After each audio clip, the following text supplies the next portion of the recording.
සුබ දවසක් ඔයාට. අද මම හරිම ලේසියෙන් හදන්න පුළුවන් මයිලෝ පුඩින් රෙසිපිය තමයි අරගෙන ආවේ. වෙනස් විදිහේ ඩෙසර්ට් try කරන ඔයා මේකට කැමති වෙයි කියලා මම හිතනවා. ඔයා මගේ channel එකට අලුත් කෙනෙක් නම් channel එකත් subscribe කරන්න කියලා මතක් කරනවා. එහෙනම් යමු වීඩියෝ එකට. මුලින්ම බෝල් එකක් අරගෙන බිත්තර දෙකක් මේ විදිහට කඩලා බෝල් එකට දාගන්නවා. ඔයා පාවිච්චි කරන්නේ ලොකු බිත්තර නම් මේ ප්‍රමාණය හදාගන්න බිත්තර එකක් ඇති. ඊළඟට විස්ක් එකක් පාවිච්චි කරලා බිත්තර හොඳට විස්ක් කරගන්නවා. මේකට ඔයාට ගෑරුප්පුවක් එහෙම නැත්නම් හැන්දක් උනත් පාවිච්චි කරන්න පුළුවන්. බිත්තර ටික විස්ක් කරගෙන ඉවර වෙලා බිත්තර එකට කිරි මිලිලීටර් 200ක් එකතු කරනවා. මෙතනදී ඔයාලට ෆ්‍රෙෂ් මිල්ක් එහෙම නැත්නම් පිටි කිරි උනත් පාවිච්චි කරන්න පුළුවන්. ඊළඟට බිත්තරයි කිරි හොඳට මිශ්‍ර වෙනකන් කලවම් කරනවා. වීඩියෝ එක හොඳයි නම් ලයික් කරලා ඔයාලගේ අදහසුත් කමෙන්ට් සෙක්ෂන් එකේ ලියන්න. ඊළඟට මම මයිලෝ කුඩු පැකට් එකක් එකතු කරනවා. ග්‍රෑම් 15ක කුඩු පැකට් එකක් තමයි මම එකතු කරන්නේ. මයිලෝ එකතු කරලා මම සීනි තේ හැන්දක් එකතු කරගන්නවා.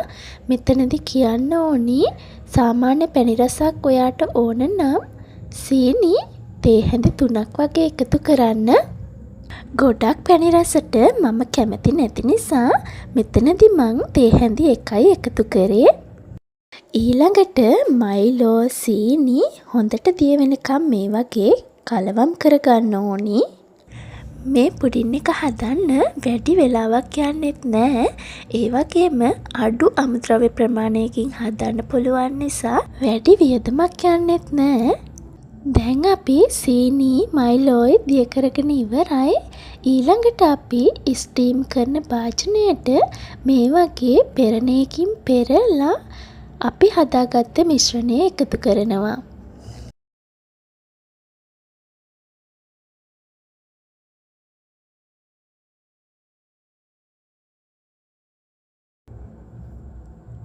ඊළඟට හුමාලය එකතු වෙන එක වළක්වා ගන්න මේ විදිහට ෆොයිල් කොලයකින් කවර් කර ගන්නවා. මේක ඔයාලට රයිස් කුකර් එකේ හරි එහෙම නැත්නම් ලිපේ හරි තියලා ස්ටීම් කරගන්න පුළුවන්. මේ වගේ ස්ටීම් වෙන්න තියලා පියනකින් වහලා විනාඩි 30ක් වගේ පුඩින් එක ස්ටීම් කරගන්න.